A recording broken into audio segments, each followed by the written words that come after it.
संघ के आदेश पर मैं उपस्थित हूँ। संघ की 1230वीं मीटिंग में जो धम्म विशेष के रूप में आयोजित हो रही है,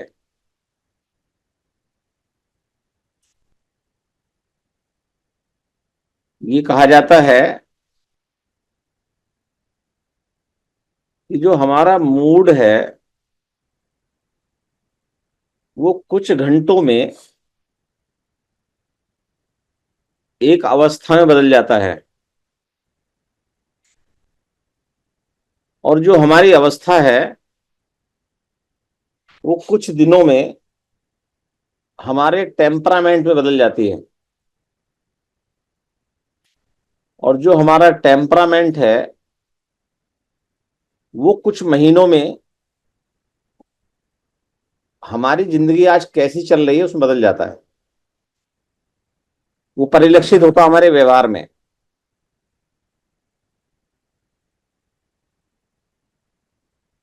हर बीमार आदमी जो बहुत लंबे वर्षों बाद बीमार हुआ होगा, अगर वो अपने आप से बात करे वो सारे कारण खोज सकता है जो उस बीमारी को होने के लिए रहे होंगे। लेकिन वो फुर्सत कहां से लाए, वो समय कहां से लाए कि अपने आप से बात कर पाए। इसलिए वो शरण में जाता है डॉक्टर्स की, शरण में जाता है एक्सपर्ट्स की, शरण में जाता है ऐसे लोग जो उसको सलाह दे सकते हैं। तो ये सारी चीजें आज घर बैठे मिल जाती है, लेकिन उस पर काम कौन करेगा, उसको अपने जीवन में कौन अपनाएगा। 159 लोग यहां बैठे हैं और भारत के 90% लोगों के पास कल का काम नहीं है। उनको ये नहीं पता कि आज मुझे कितने वक्त सोना है और सुबह कितने बजे उठना है, और अगले जो 24 घंटे होंगे उसमें उसकी कार्य योजना नहीं होगी उसके पास में, मुझे करना क्या है कल को। बस दिन निकलता है, ओवरलोडेड आदमी घूमता है सुबह शाम तक। मेरा मूड खराब है, मेरा दिमाग खराब है, मेरे सर में दर्द है, मैं बहुत परेशान हूं, बहुत टेंशन में हूं। ये कुछ आम चीजें, आम बातें प्रचलन में आ रही हैं और रोजाना आ रही हैं। और भारत के डेटा में ये बताया जाता है कि 70% लोग डिप्रेशन के मरीज हैं। डिप्रेशन किस बात का है? मेरा मन नहीं लग रहा, मुझे कुछ अच्छा नहीं लगता। तो ये 70% लोग हैं जिसमें यूथ बहुत ज्यादा है। अब यूथ की एक समस्या नहीं है, क्योंकि उनको जो ट्रेनिंग मिलती है, चाहे वो परिवार से मिले, चाहे समाज से मिले, विद्यालय से मिले, उस ट्रेनिंग के पार्ट में ये है ही नहीं कि जो व्यक्ति का व्यक्तिगत जीवन है वो कैसा होना चाहिए और जैसा होना चाहिए वो कैसे होगा। कुछ लोगों को अपने निजी प्रयास से हमारे समण महापुरुषों द्वारा दिए गए ज्ञान से, जो उन्होंने अपने जीवन में जितना प्रैक्टिस कर पाए उतना वो जीवन का आनंद ले पाए।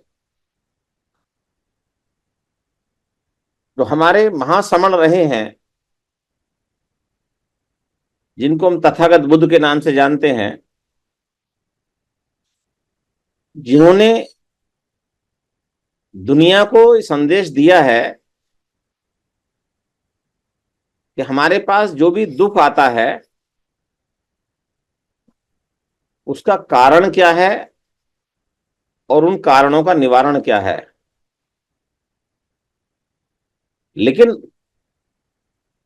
हमारी समस्या क्या है कि हमें एक समस्या आती है, हमें 50 निवारण मिलते हैं और हम अपने जीवन में अपनाते एक को भी नहीं, और बाद में कहते हैं परिणाम ठीक नहीं आ रहा, हमारी किस्मत ठीक नहीं है। अब जितनी समझ जिसको होगी, जितना दूर तक का हम देख सकते हैं, उतने दूर तक बता सकते हैं क्या होने वाला है, क्या होगा। लेकिन हमारा चश्मा बहुत छोटा नजर का होगा, पास का दिखाता होगा, तो हम उतनी ही देर का देख सकते हैं। जैसे कि कल चर्चा हुई थी,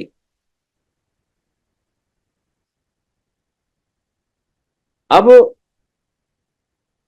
14 अक्टूबर 1956 को दुनिया के जाने माने और सबसे अधिक ज्ञानवान व्यक्ति ने प्रयोग करके बताया कि आप अगर इस रास्ते पर आ जाओगे तो अपने निजी और सामाजिक दुखों को दूर कर लोगे। लेकिन 74 साल में अभी उस पर लोगों की पीएचडी पूरी नहीं हुई।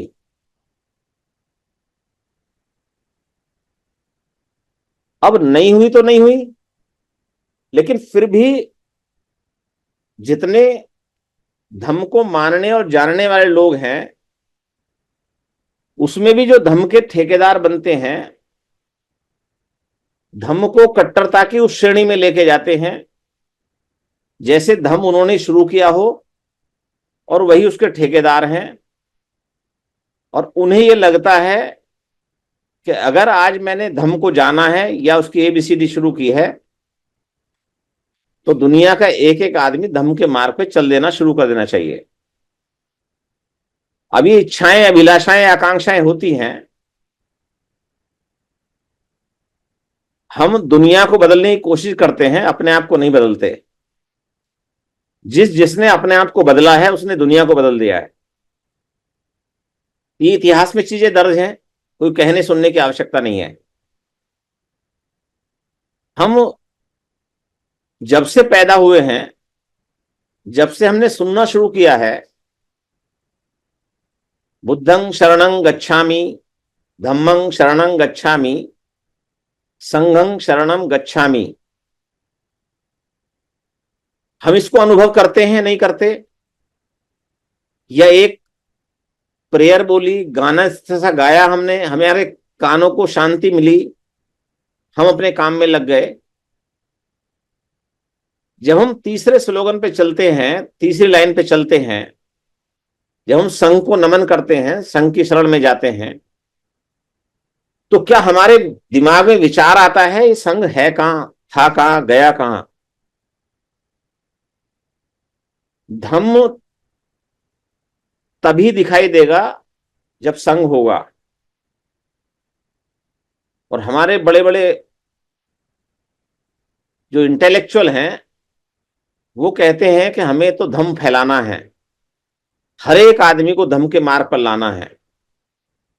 लाना कैसे है ये पता नहीं है, किस संघ में लाना है ये पता नहीं है। बस भारत और दुनिया में अगर धम्म फैल जाएगा तो विश्व में शांति हो जाएगी, इतना पता है।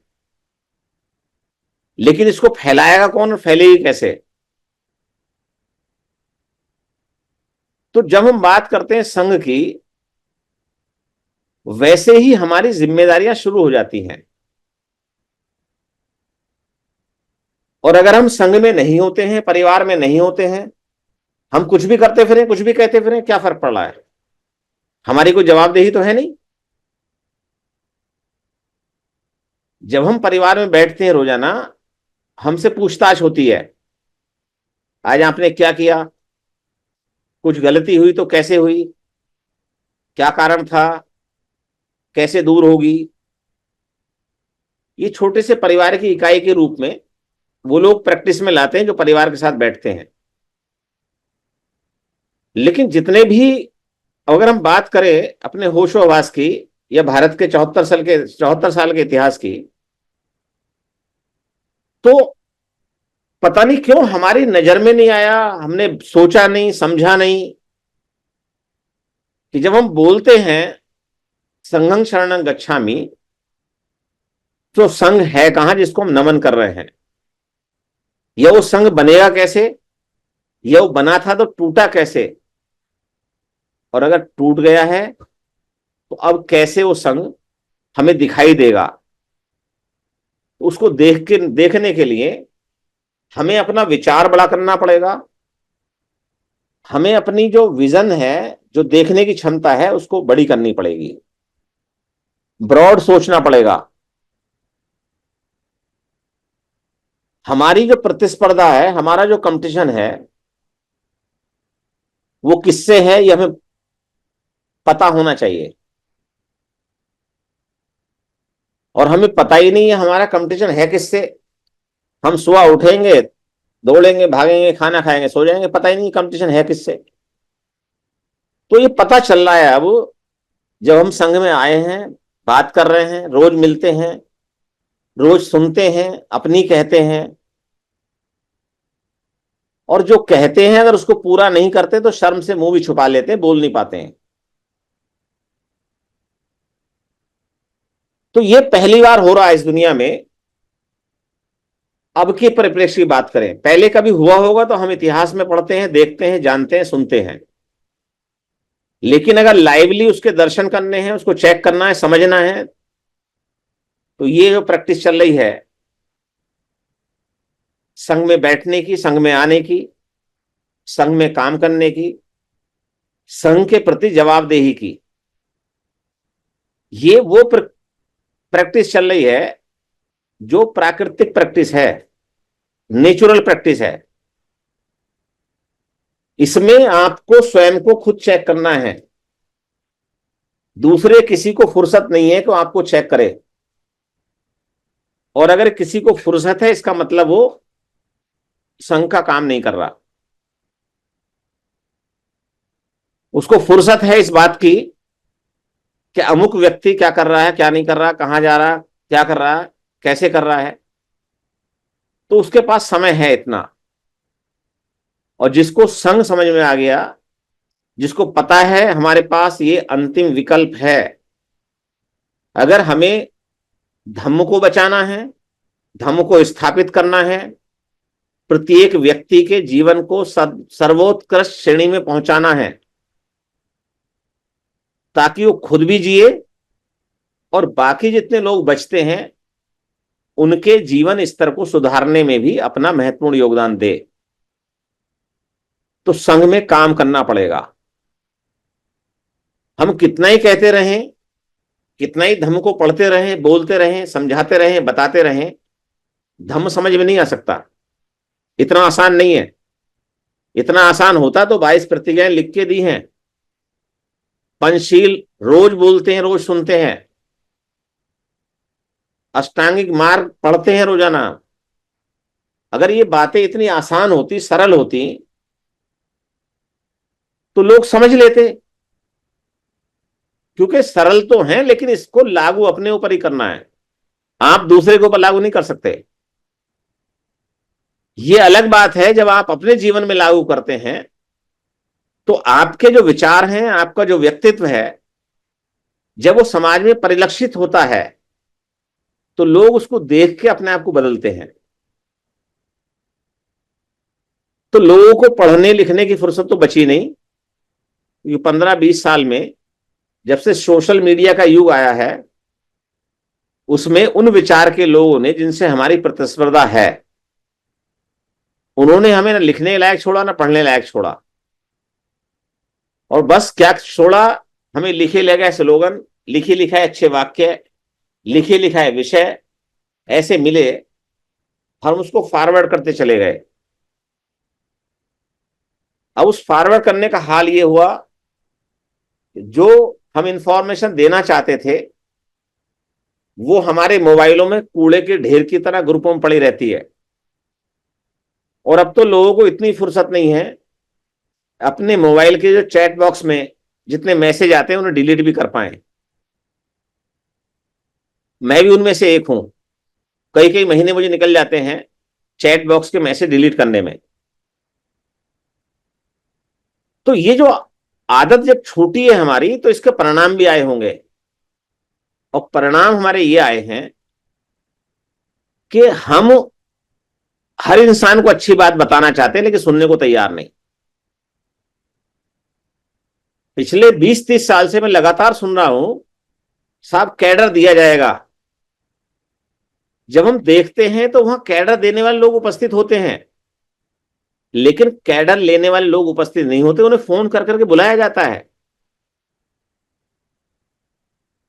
तो ये जो विसंगतियां हैं जो आई हैं इस भागदौड़ के जीवन में, ये ऐसे ही नहीं आई। हमने कुछ ना कुछ तो गलतियां की होंगी। गलतियां की क्या हैं? गलतियां ये की हैं कि हमने अपने किसी भी महापुरुष की बात को अपने जीवन में उतारा नहीं, लेकिन पढ़ जरूर लिया होगा, सुन जरूर लिया होगा, और उससे हम एक अच्छे वक्ता बन गए। जहां भी खड़े होते हैं बोलना शुरू कर देते हैं।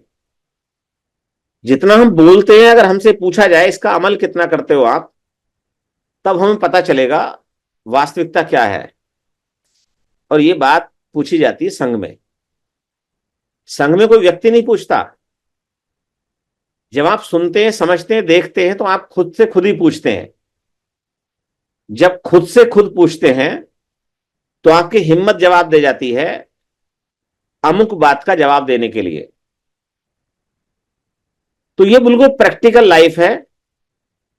अगर हमें धर्म को जानना है, मानना है, तो हम संघ में अपनी सेवाएं देना शुरू कर दें। संघ के जो आदेश हैं उनको मानना शुरू कर दें। संघ का जो काम है, जितना हम कर सकते हैं ईमानदारी के साथ, उसको लेना शुरू कर दें।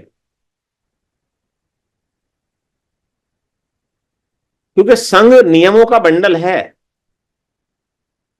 संघ आपके लिए महत्वपूर्ण तब है जब आपके लिए नियम महत्वपूर्ण है। अगर आप नियमों को तोड़ते हो तो आपके लिए संघ महत्वपूर्ण नहीं है। जब आपके लिए संघ महत्वपूर्ण नहीं है तो आप किसी के लिए महत्वपूर्ण नहीं है। अगर आप महत्वपूर्ण होना चाहते हैं तो आपको मानना पड़ेगा और जानना पड़ेगा इस बात को कि संघ हमारे लिए क्यों महत्वपूर्ण है। क्योंकि संघ से वो सब कुछ मिल सकता है जो आप सोच भी नहीं सकते। लेकिन संघ किसी बात की गारंटी नहीं देता। आप आए और आपको यह एश्योर कर दे संघ कि आप जो जो लेने आए हैं आपको मिल जाएगा। क्योंकि ये आपको खोजना पड़ेगा, प्राप्त करना पड़ेगा। जैसे पुरानी कहानियां सुनाई जाती है, साहब लोग तपस्या करते थे, उन्हें उनके मन की मुराद पूरी हो जाती थी। ये तो सारी फर्जी कहानियां हैं। तपस्या का मतलब हमें रोज काम करना पड़ेगा। और रोज काम का मतलब हम होशो हवास में काम करें।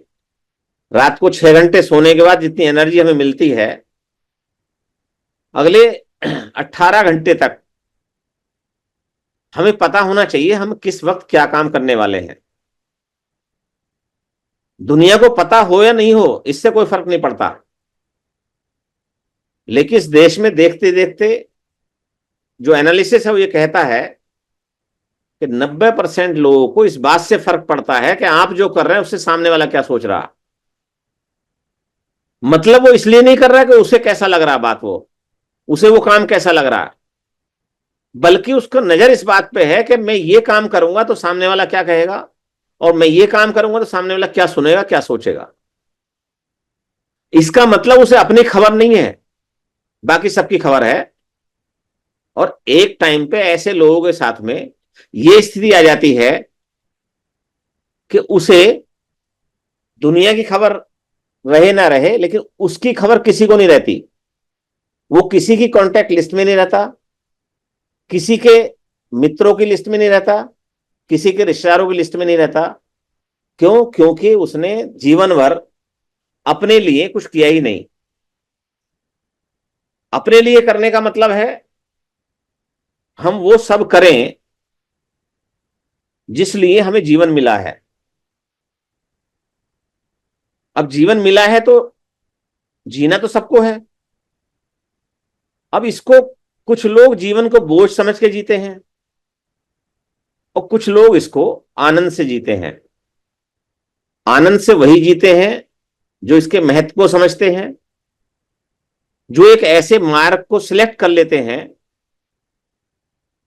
जो महापुरुषों का मार्ग है, जो हमारे बड़े हुए हैं उनका मार्ग है। वो कष्टों का मार्ग हो सकता है, परेशानियों का मार्ग हो सकता है, लेकिन परिणाम बड़े सुखद होते हैं। ये सब बता के गए हमें और लिखे हुए किताबों में। बट किए बगैर कुछ नहीं होगा, करना तो पड़ेगा। अब जब करना पड़ेगा तो हो सकता है अभी 3-4 साल पहले तक काम कम थे हमारे पास, ये हम दुविधा में थे करना क्या है।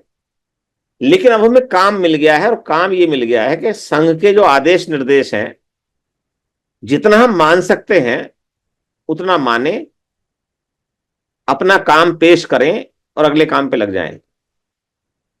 कोई समस्या है तो समस्या बताएं, उसका निराकरण कहीं से हो सकता है तो हो जाएगा, अदरवाइज आप प्रयास करें उसका निराकरण करने का। अगर हम आज धम्म की चर्चा करते हैं तो चर्चा करना अच्छी बात है, अच्छी बातें हमारे कानों में जाती हैं, कुछ देर याद रहती हैं। लेकिन जब ये अच्छी बातें चर्चा में नहीं होती तो फिर हमें भूल जाते हैं। भारत में ऐसे कितने रोज लोग जो है प्रवचन देते हैं, वहां लोगों की भीड़ जाती है, सुनती है, अच्छा लगता है, लेकिन कर नहीं पाते वो, क्योंकि अच्छी बातें सुनने से तो कुछ होने वाला नहीं है। अच्छी बातें, अच्छे कार्य, अच्छे कर्म करेंगे तो परिणाम दिखाई देगा। तो ये काम एक बचा हुआ था इस देश में जो नहीं हुआ था, अब ये होना शुरू हुआ है। क्योंकि हमारे हिस्से का काम है कि हमें कुछ भी करके लोगों को जोड़ना है। हम उनके घर जाएं, उनसे बात करें, उन्हें चाय पिलाएं, उनकी चाय पिए, उनके साथ समरसता का भाव स्थापित करें, उनकी बात को सुने, वो क्यों परेशान है उनकी कहानी सुने, उसके कारण क्या क्या हैं। फिर हम अपनी छोटी सी बात कहें, और छोटी सी बात यह है कि इस देश में हमारी पहचान क्या है। तो जो मैं हर कॉन्सेप्ट में बताता हूं, हमारी 5-6 प्रकार की जो पहचान थी वो हमारी आज की तारीख में वो पहचान पर्याप्त नहीं है। जैसे मूल निवासी, बहुजन, दलित, श्रमण संस्कृति के लोग, ये सारी पहचानें हमारे लिए आज की तारीख में पर्याप्त नहीं है। जब रही होगी या कुछ परिणाम आए होंगे तो आगे होंगे। तो आज जो हमारी मूल पहचान है, जो हमें मिली है इतिहास में खोद के, पढ़ के, लिखकर, तर्क करके, वो हमारी पहचान है समान प्रकार के लोग, समान। ये पुरानी पहचान हमारी थी, वर्तमान की पहचान हमारी है, हमारे मरने के बाद भी ये पहचान रहेगी, पहचान कभी मिटेगी नहीं। और इस पहचान से हमारा गौरवशाली इतिहास जुड़ा हुआ है। जैसे हम ये शब्द बोलते हैं वैसे ही हमारा पूरा इतिहास जो गौरवशाली है। भारत जब भारत नहीं था, महाभारत था, सोने की चिड़िया कहा जाता था। यहां बहुत सारे ऐसे विश्वविद्यालय थे जहां लोग विदेशों से पढ़ने के लिए आते थे। सब कुछ हम उत्पन्न करते थे, सब कुछ हम ही थे। वो इतिहास अपने आप याद आ जाता है। तो पहचान लोग जानते नहीं, लेकिन अगर इसको जान ले तो उससे आपका रोंग रोंग खड़ा हो जाता है। और जैसे ही आपको जो पहचान है वर्तमान में जो आपको दी गई है दूसरों के द्वारा, जैसे ही आप वो पहचान से आपको कोई संबोधित करता है तो आपका एनर्जी, आपका खून पतला हो जाता है, पानी हो जाता है।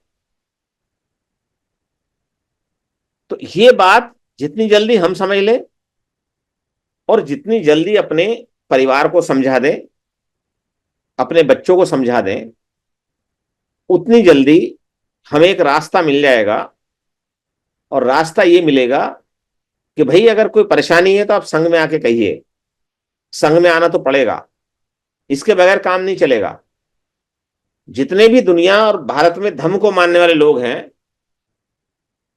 उनके लिए खुला चैलेंज है कि संघ के बगैर आप धर्म ना फैला सकते हैं ना बचा सकते हैं। तो संघ ढूंढिए। जो भी धर्म के जानकार हैं, धर्म को मानते हैं और धर्म को फैलाना चाहते हैं, उनको लगता है उनका जन्म इसलिए हुआ है कि लोग इस मार्ग पे चलें, लोगों का कल्याण हो, शांति स्थापित हो, लोगों को सुख मिले, समृद्धि मिले, सुरक्षा मिले। तो संघ में आके काम करिए। 100% गारंटी है, धम्म बचा रहेगा, धम्म फैलेगा, धम्म दिखेगा। किसी को इस बात पे शक है तो इस कॉन्सेप्ट के बाद में यही खुली चर्चा में प्रश्न पूछें। इसलिए संघ ने निर्णय लिया था, संभल में, संभल जनपद के चंदौसी में जो संगीति हुई थी, कि हम संघ को 3 बार नमन करेंगे, सुबह, दोपहर और रात को सोते समय। जब हम संघ को नमन करेंगे तो हमें दिखाई देगा संघ सर्वोपरि है, और जो चीज सर्वोपरि होती है, हमें पूर्ण विश्वास होता है कि वहां हमारा कोई भी अहित नहीं हो सकता। बस सारा खेल विश्वास का है। ये विश्वास जागृत हुआ है, इसको जितना मजबूत करेंगे उतना आपके काम भी आएगा, आपके परिवार के काम आएगा, हमारे सभी समूहों के काम आएगा, और वो विश्वास इस दुनिया के काम भी आएगा। क्योंकि दुनिया आज की तारीख में जिस गति से आर्थिक दौड़ के अंधता में दौड़ रही है, उसे खुद पता नहीं है कि कहां जाना है। लेकिन ये कुछ ऐसे लोग हैं जिन्हें पता है हमारा जीवन क्यों मिला है, हमें करना क्या है। और अब तो काम ऐसा मिल गया है जिसको आप 24 घंटे भी करेंगे तो आपका जीवन कम पड़ जाएगा। तो जो लोग अभी यहां बैठ के रस लेते हैं, सुनते हैं, बोलते तक नहीं है, जो कंपलसरी चीज है, अगर जुड़ गए तो आप दूसरों को जोड़ें। आराम से सुन रहे हैं, जैसे संगीत चल रहा हो, तो चेक कर लें कि वो संघ में कब जुड़े थे, उन्होंने कितने प्रयास किए, कितने लोगों को जोड़ पाए।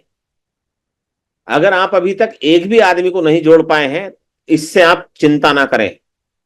आप खुद चेक कर लें कि मैं कितना काम कर रहा हूं। अगर कोई नहीं भी जुड़ता, ये कोई पैरामीटर नहीं है। संघ में ऐसे बहुत से लोग हैं जिन्होंने पूरी ताकत लगाई, लेकिन लोग जुड़ नहीं पा रहे उनसे।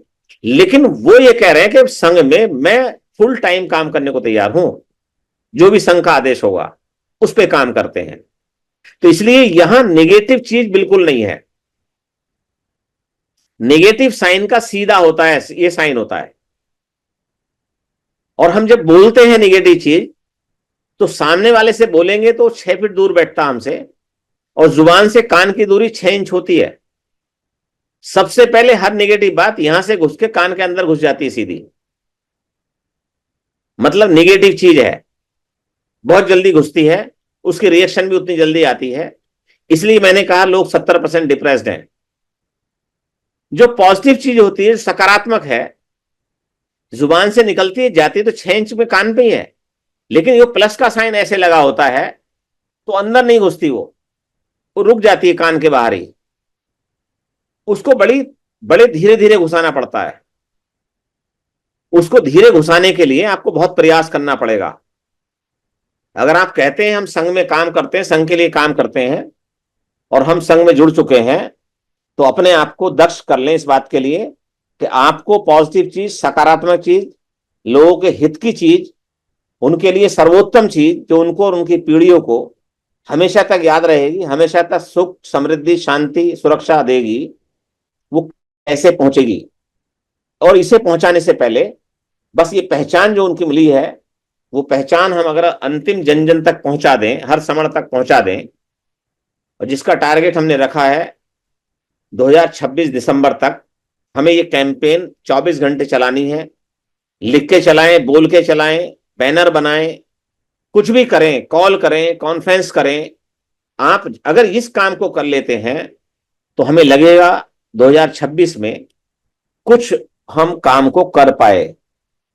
क्योंकि इसी देश में हमने देखा है कि एक शब्द जो कभी गाली के रूप में माना जाता था, और आज उस पर खड़े होने वाले लोग, उनकी कमी नहीं है। क्यों? क्योंकि उनको जानकारी नहीं है। सारा खेल जानकारी का है। अगर आपको जानकारी मिल गई है, इस जानकारी को तुरंत ट्रांसफर करें। अगर आगे ट्रांसफर नहीं करेंगे तो जानकारी यही मर जाएगी, आपके साथ खत्म हो जाएगी, फिर आपकी अगली पीढ़ी में नहीं जाएगी। और ये लिखित डॉक्यूमेंट में लिखा है बाबा साहब ने कि कोई भी बीज को रोप के हम उसको हवा पानी खाद ना दें, पानी कुछ ना दें, वो मर जाएगा, पेड़ पौधा नहीं बनेगा। तो हमारा रोज का काम है, इसको हम करते रहें। और संघ ने मुझे आज ये मौका दिया, मैं संघ का आभारी हूं। मेरी कुछ बातों को बोलने में किसी को कष्ट हुआ हो तो मैं क्षमा चाहता हूं। सभी साथियों को बहुत बहुत साधुवाद। संघं नमामि, संघं नमामि, संघं नमामि।